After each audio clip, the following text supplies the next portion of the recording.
The mouse-like journalist sat across from the scarred human, audio recorder set on the table between them as she scratched an ear and went over her question sheets. The human across from her smoked a hand-rolled cigarette. A two-handed bastard sword leaned against the table edge beside him. Satisfied that she had her questions in order, the journalist politely cleared her throat before asking the first question on her list, gently tapping start on the audio recorder at the same time. So, Mr. Alexandros, rumour has it that you and your company fought in every major conflict since the Human Liberation War. Can you put those rumours to rest for me? The human slowly stubbed their cigarette out before setting the she-bastard sword on the table. Collecting his thoughts, the human slowly replied, Alexandros is my sword's name. Please, call me Drake. As for the rumours? Drake laughed softly, almost feeling the mud of a trench floor beneath his boots as he remembered the best years of his life.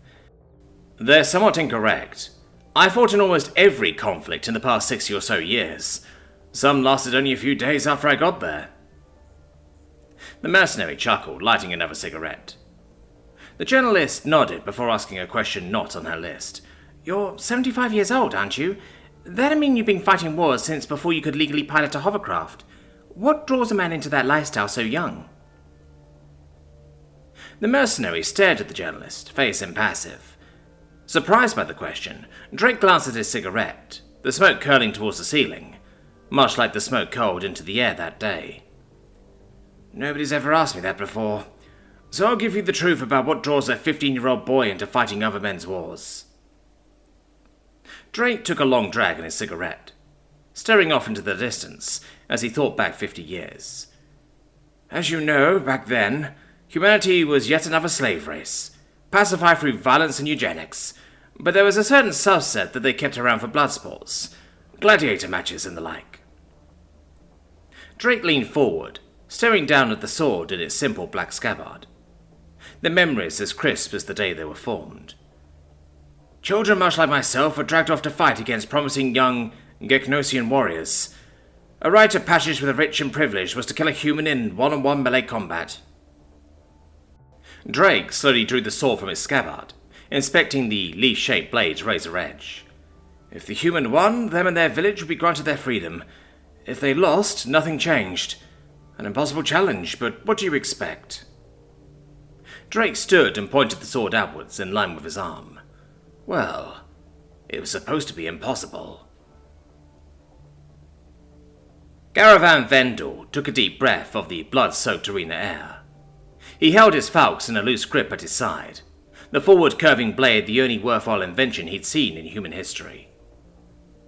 The human boy at the other end of the sandpit stepped back, eyes hollow, resigned, hopeless, their leaf-bladed bastard sword held in a loose one-handed grip. Garavan grinned as he started to approach the young human, thinking about how sweet the sight of their decapitated head would look on his wall. As Garavan approached to within 10 paces, the human moved for the first time. Holding their sword with two hands at their waist, the wide tip of the sword was angled upwards to eye level. Garavan just laughed at the human's sloppy guard and suddenly defiant eyes. Lunging forward, Garavan threw a lateral cut aimed to take the human's head off. To everyone's surprise, the human repositioned their sword at lightning speed, the falx's blade skittering along the human's as Garavan overextended. The human rotated their wrists around each other, the fat, bellied tip of the human's sword flying for Garavan's neck. The young Gegnosian soldier bent awkwardly back as the tip of the human's sword whistled in front of his face. Garavan stumbled back, regaining his balance as the human adjusted their grip, the sword hanging low and pointing behind them, poised for an upwards cut or to more easily deflect and riposte a downward blow. The worst part, according to Garavan, the human was smiling. Garavan felt his blood boil at the human's insolence. He tightened his grip, holding his sword diagonally across his chest as he drew the dagger provided him. He wasn't screwing around anymore. And neither was the human. Before Garavan could switch his dagger into a better fighting grip, the human lunged. Instead of the upward cut he was expecting, the human feinted and sidestepped Garavan's swing. Not unscathed, though, as the falx's curved tip cut a line across one of the boy's forearms. The human retaliated, twisting with the momentum of the sidestep and letting go of the sword with one hand to widen his swing, scoring a cut across Garavan's cheek. The two swordsmen stared each other down after their last exchange, both breathing hard from adrenaline. Tauntingly, the human raised their sword with one hand just beneath the crossguard, the tip in line with the rest of their arm. Garavan saw red as the human smirked and twisted the sword so the edge was parallel to the ground. He wildly sprinted forward, swinging his falx with every ounce of strength he had as the human let the sword tip fall towards the ground so it pointed straight down. Holding it slightly away from his body as he blocked and caught the edge of the falx against his bastard swords, Garavan stabbed his dagger towards the human's throat, feeling it bite into flesh. Garavan's elevation wavered as he saw the human's hand, pierced through and through by the dagger, holding its point away from their throat. Garavan disengaged and leapt back, leaving his dagger embedded in the human's palm. In utter disbelief, he watched the human pull the dagger from their hand with their teeth, then in one smooth motion dropped it from his mouth, pinched the dagger's tip with their pierced hand, and flicked it at Garavan's face. In a split-second decision, Garavan lifted his falx and deflected the thrown dagger, a balloon of triumph filling his stomach as he was about to finish this petulant human off. That balloon was popped by the fat-bellied tip of the human's leaf-bladed bastard sword as it ran the young Gegnosian warrior through. Garavan looked down at the blade buried to the crossguard just below his ribcage, then at the madly grinning human who still held onto it, a long bleeding cut across their face from where they'd headbutted the falx as they attacked. Garavan felt his vision darken as the human softly sighed. "Good fight, Gegnosian." Even now, as he was skewered on the human's blade, he couldn't agree more, his rage quenched with his own lifeblood. He knew he'd been beaten, fair and square. Good fight, human. Garavan fell to his knees as the human ripped the sword free, one final cut severing Garavan's head, rolling across the sandy arena floor.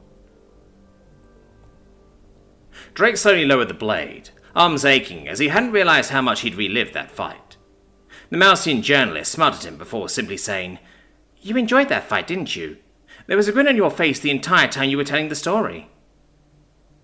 Drake chuckled, setting his sword down gently, lovingly. "Yes, ma'am. I learned that. I simply love a good fight. Nothing before or since has ever brought me that much joy. To walk the knife's edge without falling off is simply..." Drake relit his cigarette and took a long, happy drag. "Sublime." The Mousian journalist smiled knowingly and began packing her things up, saying, "I hope you have time for me tomorrow. I'd like to hear more about your battles. The galaxy has a lot of questions for its mythical figures." Drake agreed with a hearty laugh. Sliding his sword back into its scabbard, he stated, "As long as you listen, I'll talk." The Mousian smiled thankfully and extended a hand. "Thank you, Mr. Drake. It's been a pleasure." "You're always welcome, Ms." The Mousian chuckled at her own faux pas as the human shook her hand. "The name's Shine, spelt with an E-I-N instead of an I-N-E." "Nice to meet you, Miss Shine. I hope we can talk again soon." Giving Drake a meek smile and walking to the door, Shine made a mental note to visit Drake again soon. However, while she was on Littlefat, she might as well check in with that cranky old cyborg that changed her life.